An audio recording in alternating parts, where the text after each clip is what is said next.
Hi, everyone. Welcome back to the Mama Genius Hub podcast. I got Ilona here today. We're so excited to talk about triggers and give mom some tips and what we can do to help alleviate some of that stress and things are going for. So I'm just going to go ahead and introduce her because I'm going to bring down my bio because that's the way I roll.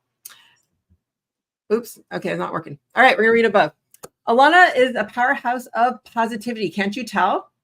She is your future self advocate who has helped transform thousands of lives, helping individuals pause their stress and experience respite and build up resilience. So they are able to show up in their stressful environment as their best selves. Oh, I love that. Results clients have reported were better relationships, more time, confidence, productivity, positivity, and enjoyment in their lives, and decreased aches and pains. Now, who doesn't want that? I sure do. She believes that the empowered parent, empowered child. Her goal is to help build resilience and respond versus react and set that example your children will mimic. Ilona shows that you'll be able to be more resilient in the 5 simple steps, regardless of what triggers you are. And that's where we're just going to dive in. And what brought this all on, Ilona? Well, Michelle, it's so great to be chatting with you. What brought this along? So since the age of 8, I have had chronic migraines, chronic stomach aches, nonstop ailments and pain, and then they just kept developing to the point where I had to lose organs. And I'm just gonna make this story short. And they came back.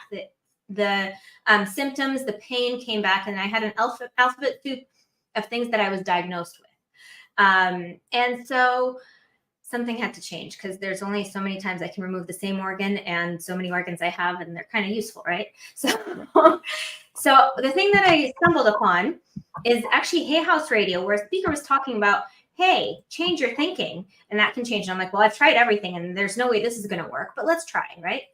And so I tried it, changing my thinking, and oh my gosh, my alphabet soup of ailments has disappeared. Even the ones that doctors say, no, it's not possible. I've cured my endometriosis with it.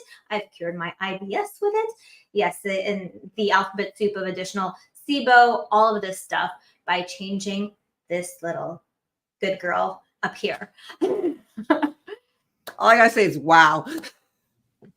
So yes, you can get more time. You can get less ailments. You can get all of that by changing this mindset programming computer that you're using on a daily basis. I mean, we keep hearing that and we keep getting ideas on how to do that. But for you, when you were first in that spot of like wanting to make this change, how did you even start to notice the changes? Because I know at least for me, they happen like shortly. And then you're like, did anything even happen? So it does take practice. It's like going to the gym, right? Have we ever purchased a gym membership and be like, yes, I'm going to lose weight and I'm going to have the perfect body. And then you never go and you're like, why is this gym membership not working? It's supposed to work, right? So same thing. You have to use it. You have to utilize it. You have to try. And so the little shifts that happen. So what the key sentence that triggered me and that got me on this path was, you are physically safe right now. You're not being chased by a tiger. So you are physically safe. It doesn't matter what it is that's terrifying you. Oh my gosh, my kid has to go get picked up from school. I have to get my report in for work. I have to cook dinner for the family. I have to do all this and I don't have time because then I have this huge deadline which can make or break my career. And my kid has a dentist appointment and all of this. And I'm just like, I'm drowning under it. But right now, in this very moment, you are physically safe. None of that at this very moment. And I keep repeating that because that's a key phrase. You don't have to do any of that. So that's the few seconds of respite that you get. So you just breathe in and breathe out. And then from that point, once you tame all the, oh my God, right? There's only one place where that should be said. And it's not on a daily basis in your stressing out environment. So when you're here, you calm all that down. And from that place, you're able to respond as opposed to react. Like, has anybody tried to be like, oh my God, I'm in a hurry. Let me just dump everything in here. And then things just fall all over the place. And you're like, oh my God, now I have to clean this up. And I'm in such a hurry that I don't have time. Me?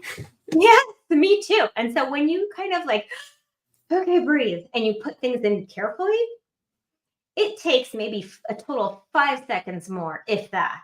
But then you don't have to do that cleanup of, oh my God, this spilled and that spilled, and I have to pick it up from the floor and I have to pick it up from over there, right?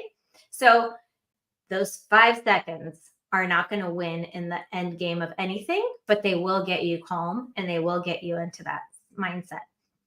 And so it's a pattern that you're not used to, and it's it's a pattern that you're not doing regularly, and it's change and it's not comfortable, and you're like, no, I'm going to panic. My sweetie today was panicking because he's like, I have to go to the airport. He's panicking, and he was only there 30 minutes early, so that was panic. And so I'm like, calm down. He's like, I hate it when you move so slow. I'm like, my moving slow has saved you 10 minutes at least. So here we are. Well, it was funny because I was having one of those moments this morning where like I did all my stuff this morning. I was like, felt really calm. And then all of a sudden, like the pressure of getting the girls out to the bus, and all of a sudden I start flipping out. Like I'm like in my head thinking, I know better. And it was funny that you say this because right at that moment, it's like, it's in the morning. Actually, lately, the two girls and I have done a mini women's circle. And so we have to set our intention when we come to the circle. And so my intention was, I just want to get rid of this feeling of no time anymore. And it's funny that you're the person on my show today, because that's exactly what I needed to hear. Because I don't know, have you heard of Einstein time? Einstein time? No. Well, it comes from, again, part of the Genius Zone, or maybe it wasn't even the Genius Zone. I'm trying to remember which book it was from, but it's this concept of when you just sit in this time and not worry about what your watch says and stuff. All of a sudden, you're just, when you get a concept of what it really is and that time is inside of you, then all of a sudden, like if you were late to the meeting or thought you're gonna be late on the subway or something, you get to the meeting, you're all calm and everyone else around you is the one who are late, or how it all just works is, or when that plays out. And I kind of felt that when on Monday, when I was flying home from California and both my flights were canceled. And they were telling me I'm not getting home till Wednesday. So just being calm and like, one thing I noticed at the airports is there's so many people that are just so rude, and you can just see the response. And I think the energy changed because I was just like, what can you do? Or like just that. And at one point I was just like, let me just go get a ticket for Wednesday. And the stewardess was just like, you're on the standby. Let's just see what happens. I'm like, they're giving away tickets and stuff for the next flight for people who, and vouchers and stuff. I'm not going to get on this flight. Try to change my mindset. I got the last standby ticket that night. That's amazing. So I see what you're saying. So that kind of brings back to how we respond versus reacting in those situations. Yeah, I was on a flight from New York back to California on Monday, and the storm was coming in. And so I was like, no, telling my daughter, no, we're gonna be changing. We're gonna make the flight. The flight's gonna fly out. We're gonna be great. And yes, there were people all chaotic and upset, and I just smiled at them. And they're like, and it like instantly, it's just when you smile at somebody, they're like, oh, hi. They can't respond with, how dare you smile at me, right? That's ridiculous. So when you smile at somebody, that changes their mood. So you're kind of giving off that like positive energy, and they're like, okay. And so it resets them, because not many people smile at another person. So let's go into some of the practicality. We've talked about some of the general stuff, right? Let's dive right into your tips for everyone, because I want to make sure that we don't run out of time.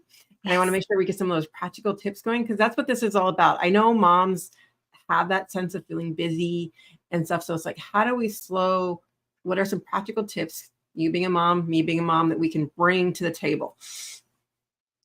Well, so these practical tips, I'm going to give a little bit of a preamble for that, right? So this process, it's going to be a little bit, oh, I'm not comfortable with it, because you haven't done it before and it's not something you're used to. And so it'll increase your stress tolerance. So if you're here in your stress level and everything that happens, you're like up here, it increases that stress level where it's like, and the more you do it, the more it increases. So anything that happens, it's like, oh, I can manage, all this up and down that goes on. So it increases your stress level, and it helps you respond instead of react, especially in those challenging situations.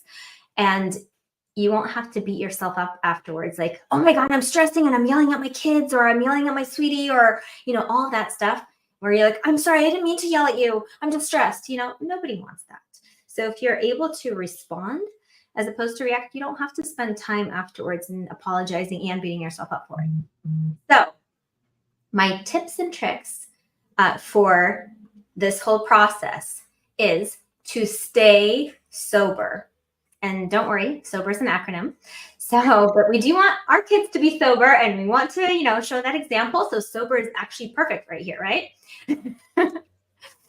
So the first letter in sober is S.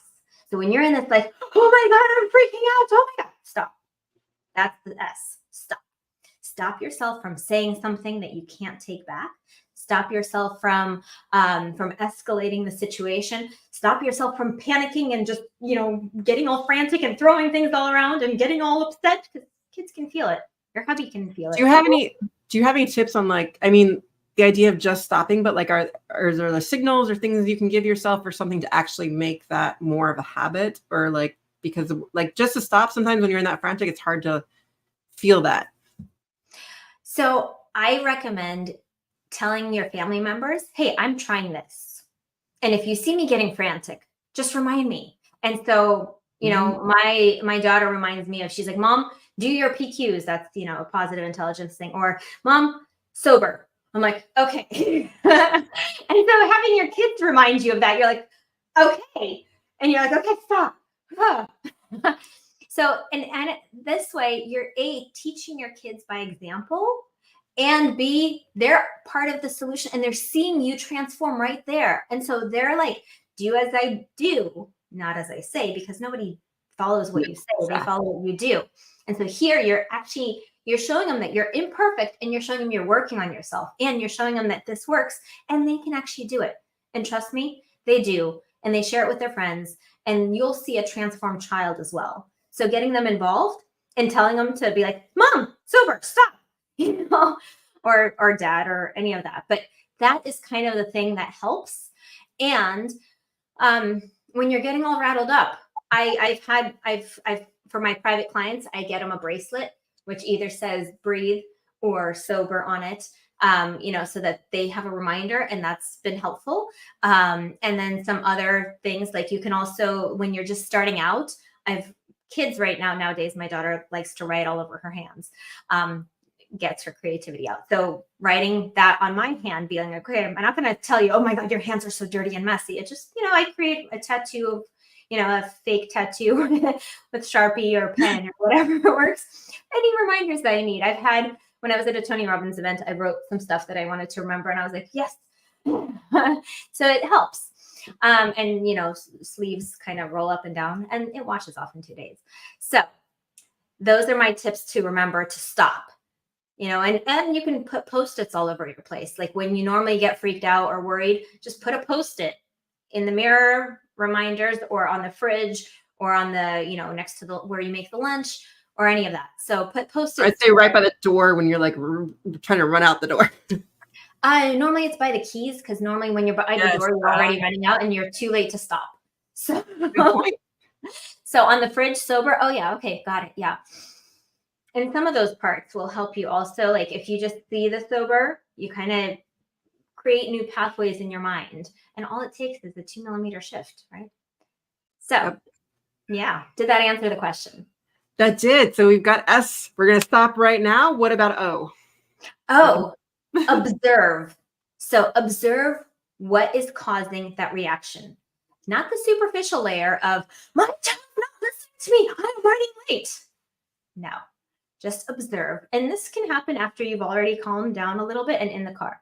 But observe the layers underneath, because this is not the first time this has happened. And this is an ongoing trigger. And so basically, when you were younger, this goes all the way back to the layers of when you were younger, when you were a child, the instilled beliefs in you. So someone will, for example, when somebody is not listening to you, why does that trigger you? And what part of your childhood does it trigger you in? And which part? And so when you are open to it, you start noticing. And then once you pull out that very further end, when you were 4, when you're like, oh my gosh, my parents would yell at me like this. I don't want my parents coming out when I speak to my kids.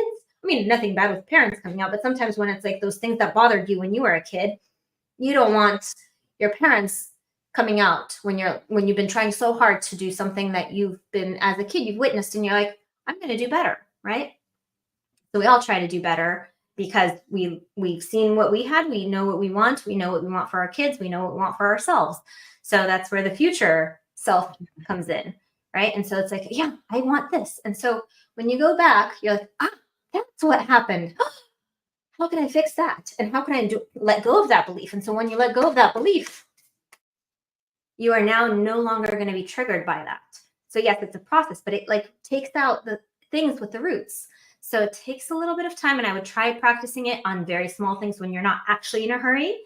But when you are in a hurry, just stop, and the next one is going to be the thing that you will do. But this one is very key to eradicating the things. Well, I love how you use the word observe, because first thing that always comes to mind is when people just, as soon as you stop, it's like all of a sudden you put judgment on yourself for what the actions is that you did. And I love that you have that, taking that judgment away from it, because I know that that's so key to our realizing that we would never talk to our friends the way we talk to ourselves at all. And so having that friend aspect, but also just, this is what happened, what do I do about it, versus putting something on it. Yeah, absolutely. And we beat ourselves up with this imaginary bat that we just take and just kind of like beat ourselves up over the head. Just pick your pinata right now. Yeah, put your bat down. You're doing the best you can. And when you do the stop thing, and you spend so much time beating yourself up, and imagine you're all beaten up, you're looking all, you're emotionally, you're like, oh, I can't do this. I'm so, this hurts and that hurts and this hurts and all these aches and pains. You're moving slower. You're not wanting to move. And that takes up a lot of your time. So if you stop beating yourself up with that bat, you gain at least a few minutes from that, at least that one episode. Imagine how much time you can save in the day. Well, that leads us, I guess, straight into B. What is B before we...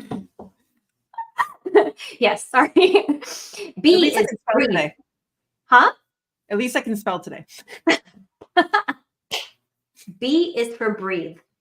So if absolutely need be, you can't do the observe, do the breathe. So stop and breathe if you can't do the observe. But I do recommend when you have time to do the observe, that's key to make sure that this does not happen again, to prevent it from paving a new path. So B is breathe. And I recommend taking 3 to 5 belly breaths. That's the time when you expand your stomach. So make it big. I know we're, especially women, are trying to like squeeze that in. Make a big tummy and then breathe out. So inhale into your stomach for about 3 seconds. You hold it for 1 second and exhale for 6 and hold it for 1. Ideally, when you get more comfortable with that, you do 4, 2, 8, 2. So the out breath needs to be as twice as long as the in breath. And that activates your parasympathetic nervous system. And it helps you automatically go from fight or flight to rest and digest. Yes, side effects help you digest your food, get skinnier. Yeah, I mean, when we like get so angry and stuff, we're always holding our breath. And so it's like that reminder. I love how you have the acronym, because then now we're going into the breathe, because then it's that just reminder that we need to throw that in there, because we release it all through the breath. And I'm just always so fascinated by breath, because it is the one thing in our body that's automatic, but we can take control of anytime that we want. Yeah. And we have that control over it. Anytime, whatever we're doing, we can always breathe through it, through anything, pain, anything. And it is, after you stop, it's hard to breathe. You're like, stop. You're not breathing. That's why I have the observe in there first, and then the breathe, because it's like you need some form of attention break, because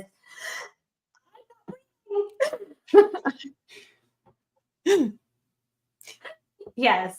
So that's why there's a break. But if you remember, you're like, oh yeah, I can breathe. Yes, breathe. Breathing is always good. Get yourself a bracelet that says breathe. Well, that leads us into E. Yes. E is explore. Explore the alternatives, alternative ways and angles that this person who triggered you and got you all worked up, alternative motivations they could have had for saying or doing what they did, right? I mean, if you think about it, thinking that it's all about you is quite egocentric, that people are talking about you, that people are focusing on you and trying to spite you in a specific way, especially your kids are trying to spite you or trying to intentionally not listen. No, our kids, they have no attention span. Their attention span is equivalent to a ladybug. And Nowadays, they've got so much stimuli that's competing for their brief second of attention that they have at any moment in time that they unintentionally forget. They're not ignoring you. They just, yeah, yeah, yeah, yeah. And us parents also have, yeah, yeah, yeah, yeah. I can't, if we can't focus, what can we expect from our kids who have got this like learning and this, discovery phase, regardless of what age? It's all new. We've been there. We've done that. Why can't you just get your stuff? Because I was focusing on the pretty flowers, Yeah, we tell ourselves to relax, and then the kids try to, and we're like, get moving now. Yeah, exactly. That So was my morning. yeah, so explore another explanation, another why. Um, you know, change the picture that you're creating in your mind. Because once you let go of the fact that they're trying to spite me, no, they're just being curious. And you just need to refocus them back to where you need them to go. Honey, 2 more minutes and we are going to be late. So I need you to get your this, I need you to get that, and I need you to get that. Okay? Ready? Go. And so put a little bit more of the oomph and fun into it where it's like, ready, go, speed, who's faster? I get my purse or you get your backpack. Ready, set, go. And that is going to be A, playful, B, you're going to get it all done quickly and less stress, right? I love that. Especially, I just think about sometimes when we're trying to get my daughter to go to bed, we use that in terms of my husband will race her up the stairs. It does work really well. And then sometimes I forget to use it. So it's a good reminder.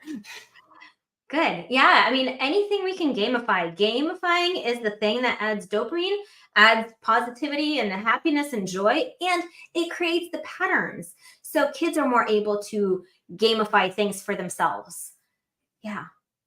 I love that. And just it's the reminder that sometimes we just get so serious to bring the playfulness back to what we're doing. And it makes it so much easier. We have this one song we sing in the morning to It's Gonna Be an Awesome Day by Jack Hartman. And I mentioned many times on podcasts, but we actually haven't danced in a couple days, like for a while to it. Like it just kind of plays, like it's kind of like almost automatic. Like maybe I should switch it up a little bit just to bring back the playfulness of it, because it is fun when we do the playful part. And the playful part, if you keep doing it, then it's a ritual. And regardless of how old the children get, they would love that ritual and they get used to it. And they're like, yes, we're going to play with this. We're going to do this little thing. And it's like, even if you think it's silly, they're like, Mom, but I missed this. Or Dad, I missed this. And I want to do this. And they're, yeah, okay. I didn't think you liked it. I didn't think we had time. But yes, let's make it a priority. And then it's something that they remember through their childhood when they go back and memories about how things were. This is one of the things they remember. Yes. So that leads us into our R. R is for reframe. So now that you've explored other options, reframe those thoughts in your mind. So it's basically, hey, they're being curious. They're exploring their world, but I need to refocus them. Let me refocus and let's make it fun, because now you're focusing on not the typical thing that you're like, oh my God, get your stuff. Why don't you ever listen to me? To, hey, honey, let's play. Ready? Okay, on count of 3, who gets their stuff together first? 1, 2, one again. 1, 2, 3, and let's go. Right? Just using the same example. And then that creates a morning full of fun and laughter, and it sets them up for their day, sets you up for your day, because you just had this playful interaction, as opposed to yelling and screaming and you feeling bad about yourself for yelling at your kids or being short with them or so on. And then they're feeling bad because, oh, my parents are so annoying. They always want blah, blah, blah, or, any of that parts of it. Yeah. It just sets a foundation, and it's never too late. It is never too late to reframe and reset that foundation. You're still growing. I love that. I love how you bring it back to the reset, because sometimes we're just like, okay, well, I've never done that. So it's like, why even try now? And so I love that you're bringing that in, because as a reminder that no matter where you're at right now, of course, yesterday or last week was the best day to start, but the next second best day is today, right now, and deciding what kind of future you want for you and your kids, or however you want it to look. I think that's what's sometimes missing, is having that vision for that future. And I know you talk a lot about the future self advocate as well, and creating that vision. So I'm going to bring that all in too as well. Cause like, what are some tips on creating that future vision for ourselves? So some tips of creating the future vision. And a lot of people are not going to want to hear this, but Uh-oh. I know you have to sit down. I'm sitting. I'm gripping. I know, because we as parents don't take time for ourselves and don't take time to do stuff because we're like, no, we have to do the things right in front of us right now. And we make them all urgent. However, some of the things we're doing are not that urgent, or they're a to-do list, which piles on. And that's a never-ending piling on to-do list that keeps growing and growing. Now, do we actually need to do those items on the to-do list, or are we just used to doing them and they're just like, okay, I'm just autopilot. Yes, I have to do it. There's other better ways to do anything and everything. So the thing that is important is, I just lost my train of thought. We're getting to the future vision and tips of creating the future vision. Yes, thank you. Thank you so much for bringing me back. That's my job. So what we do is you sit down with your favorite beverage, whatever that is, and you write down, you plan what it is that you want to achieve, how it is that you want to see your life, or even that week, or even that month, or ideally I start from the year and then break that down into parts. And I guide people. I have a program where I guide people through that. But we take we plan our year. How would you want it to be? And we get all crazy in there and figure out, I want this. And then it's just like, but it's not possible. And then you're like, wait, but why not? And so then you're not doing a to-do list. You're doing a list of, this is what's going to get me there. And then you're prioritizing. So enhancing relationship with my kids or with my family, doing the playful stuff, if that's important on the list, then you'll find time in the mornings, instead of yelling at the kids or yelling at your sweetie or being short and being stressed. Oh my God, I'm running around like a chicken with my head cut off. Yeah. Instead of doing that, you're going to do the playful things that, examples that I just listed, or find other ways to do it. But once you change that mindset and realize this is what I want, your subconscious will start building in that direction instead of this one. Make sense? Yeah. And I also have to comment, because I've heard you say it 3 times now. And I love how you call your husband your sweetie, because it is that playfulness in there as well. And it rolls off the tongue, but like, it just feels like more joyful when you say the word husband. My sweetie, my honey. I love it. And it caught me, like, I just loved it. So I had to point that out. Awesome. But I think we're going to dive into our 5 questions before we run out of time. Yes. So number 1 for you is share your favorite book or resource that has helped you on your journey as a mom. Favorite book. So there's Raising Resilient Children. That was one of the key books. And the first book that I really liked, The Child Whisperer. Those 2 books were very important, that I found helpful and I've recommended. I was also a parent who got divorced very early on. So Splitting was one of those books that I needed to read and I found very helpful and definitely kind of got me into a different path. I love that you brought that up, because I feel like that's that passe, or like, oh my gosh, they're getting divorced. But it is just part of that realization. It's almost, I like that you're bringing up that there are ways to make it that I feel like what I'm trying to say is, at this age, I feel like people are they said somewhere in your 40s is like that redefine, like you start to like redefine every 10 years or so your relationship, and you start to make the choices where you're going. And so around me right now, I'm seeing a lot of divorces as well. Yeah. But I think not to stigmatize it, but rather that it's just a new beginning and new chapters. And I love that you're bringing up a book to help support that, and not to judge people for whatever choices they may have made in the past, or made a different person now. And that's it. It is what it is, but like just supporting each other rather than judging each other. Yeah. And if you focus on, can I just add in, for people who are getting divorced, if you focus on your future self instead of your past hurt self, you are able to get divorced quickly and easily, instead of being stuck in shoulda, coulda, woulda, how dare they, victimhood, I need to be validated. So given that I've gone through divorce, I've also had programs where I help people focus forward and get divorced in 12 weeks or less. So that's one of those things that's crucial because we're focusing forward. That's so true. Because I mean, why hold on to the angriness and stuff and then instead moving forward to each of you having a better future and making that for kids as well. Because angry parents is never a good thing for kids. No, and kids are affected regardless of how well we try to shelter them from it. So yeah, we want to have resilient children, not hurt children. So I love that. Yeah. So number 2 for you, speaking of special family traditions or rituals, what's one that brings joy and encourages connection in your house? Wow, I'm tongue-tied today.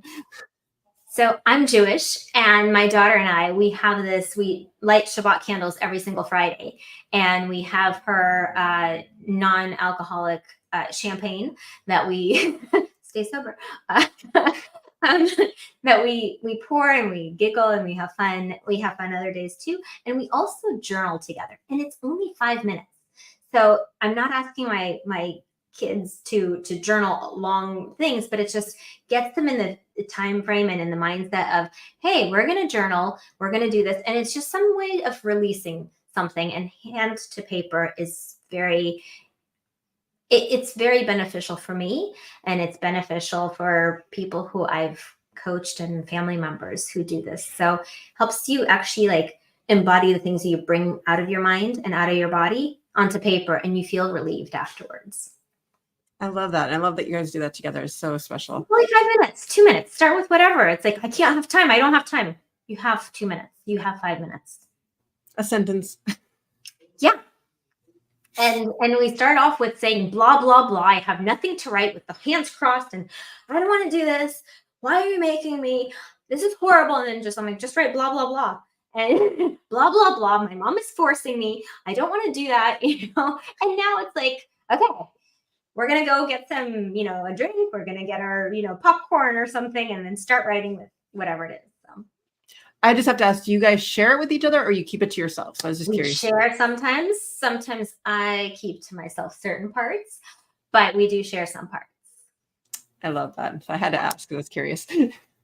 Number 3 is the question I'm really opening up to all the guests and to the whole podcast to respond to this is, we want to open up that question of, we always have the question, how are you? And we'll respond with, I'm fine, or I'm busy. And we really define ourselves, as we've even been talking about, as the busy mamas, right? But how is bringing you on is perfect for this. So how do we reframe that? So reframe any part of it, any way you want to take the question. I'm leaving it open to you. Okay. So aside from each situation being different, which, my overall blanket answer will be, and I have to, say, of course, each situation is different. It's going to be, we always have something positive and good in our day, our year, our life, whatever it is. I mean, maybe the whole day is not great, but there's something positive in there. And so, and I suggest that you find that 5% positive, 5% happy, 5% possibility to be possibly even proud of truth that you can share. So, for example, I had the most stressful and chaotic day. And at 3 p.m., since I didn't have time to even eat breakfast, I went and got to enjoy my favorite delicious smoothie that I drank in less than 2 minutes because I have no time, right? Anybody in the same boat? Never. Of course. So when somebody asks me, how are you? I can go to that 2-minute feeling of downing my smoothie, but how my taste buds got to dance in my mouth and stuff, and just was so amazing. And just the 2 minutes of just, and the healthy drink that I got to nurture and nourish my body with. I was like, I had the most amazing smoothie this morning, or for a snack just now. And that's my response. And plus, when you share that, like saying it was delicious as an answer, how am I? I had the most amazing smoothie, and it was just amazing. Regardless of just I was stressed, but now you're getting into that feeling of, the smoothie was great. The 5%. And that leads more to like a follow-up question of like, what was in the smoothie, or like, what were you doing? Like, I don't know. It gives a follow-up room for that. It does, but also for your own mind, when you share that moment, it puts a state of joy and yum and gratitude, which brings a different side of yourself out right then and there. You saw kind of part of it. Yeah. And it also creates the neural pathways to create a different path where it's like, I'm stressing, but let me find some 5% that I have positive in my life today, or right now. The 5%, it doesn't have to be the 95 that I'm like, I'm so busy, I'm so stressed, I can't handle anything, right? There's 5% of like yum and deliciousness. And So that's a I pathway. want to challenge the audience to find the 5% and to start calling it out more and calling out to your kids. Absolutely. So that leads us to number 4, which describe what genius means to you and how do you feel when you're living in your genius? It's that thing that comes easily to you. It's that thing you think, you can never make money at it. And as an example, I'm great at reframing and finding positive in any situation. And so my thoughts are, isn't everybody like that? And of course, no. And who would want that kind of service? Nobody, of course not. But people do, right? So the genius part is finding what it is that brings you joy and that you light up in. And even though it's like, well, everybody it comes easily to me, it does not mean it comes easily to everybody. For me, tech, kryptonite, there are people who are like great in tech and that's easy to them. And like, yeah, it's just something that's easy for me. I'm like, please help, and people come to me and they're like, please help me be more positive. Please reframe this, and so I'm like, oh, okay. I love that. And our last question for you today is, how do you encourage your child to explore their skills and passions and live in their genius? I tell my child she can do anything. I don't care how outrageous things are or how embarrassed I could feel about it, because my parents have raised me that it's like, oh, you should not do this. You should not do that. Oh, this is not appropriate. That's not appropriate. My child has opened for a main act on a cruise ship. She came up to the director and said, hey, the entertainment director, and said, I want to be on your stage. And here's why you should have me on your stage. And this little yay big child comes up and the director said, okay. They had classes and everything. She's created a club for her school, and she's and she's leads the club now too. And she's also adored by the principal. Principal's like, oh my God, your kid always enhances my day. Like compliments. She's such a wise soul. I'm like, yeah. She's a director for a movie production with all adults. And because she just stood up there and said, I can do this and I can, and here's why. And they're like, okay. And so basically, you can do anything. Just kids are fearless. Let them do their thing. Our history of, oh, you shouldn't, oh, you can't. No, that's not appropriate. I mean, if they're not hurting anybody, let them try. So my son has joined the forensic team, which I thought forensics was about science stuff. Being an ex-English teacher, I was surprised that it's actually about public speaking. Wow, forensics. I had no idea, but there's this whole big forensic thing, and it's all about public speaking. And so the group that he had created got disbanded, and so we ended up having to do a solo category. And so actually, it was last night that he had created this play on his own that was kind of like, it didn't quite make sense, but it wasn't bad. It was just, I said that he helped me. He got so mad at me because I didn't love it right away. I'm like, you finished writing it last night and you performed it once. Like, it's not going to be perfect yet, but I will sit there and work with you. And then it comes down to, he didn't really want to do it. He felt forced into it, but he couldn't find a script that he wanted. So then we sat there and found a script, and then he finally starts talking about that he would love to do something on cooking. So we found this random script about cooking with cricket flour. Okay. So that's what maybe he'd do, but I was just at the point like, okay, you want to give up, or do you want to accept the challenge? And let's find something that you do want to do for this competition. Yeah, that's amazing. So it is a struggle though, because we were also at one point I was just like yelling, okay, if you want to quit. But our rules that if you join something, you should stay out the season. Yes, that's amazing. Yeah, because kids, they lose motivation and they just need a win to, just like adults, we need a win to get our motivation back. And so giving him a win somehow, and you gave him the push to have him get a win, that's amazing. I love that. So I love it. So on that note, tell us a little bit about the freebie you have for the audience. So the freebie is 25 tips and tricks to cool down when you're getting triggered. So this is the, oh my God, if you're not doing the sober thing, or to program your mind and yourself to do these tips and tricks. And they're very easy. You can pick them. You don't have to do all 25. You just pick which ones you like. And they come in any situation, whether you're in the grocery store, whether you're in the principal's office because your child you got a call from them and you're like, I don't know what I'm going to do. Give me 1 sec. Let me check my 25 tips and tricks, and then you'll figure out something you can do during that time. And it's a little reminder. So it helps you in any situation to calm your triggers and increase your baseline of stress tolerance. So remember that stress tolerance where you can have your stress go here. So the more you do it, the higher your stress tolerance goes, because we can't remove the stressors, right? I love that so much. Well, thank you so much, Ilona, for coming on today. Is there any final words you want to give our audience? Actually, one more thing. I'm also doing a Plan Your Best Year, and I think that's after they sign up, they have a free option to sign up for Planning Your Best Year. So if your audience wants, or any of the audience wants, that's happening on, I believe, Monday. But it's part of their sign up if they want to add that in. It's free of charge for your group.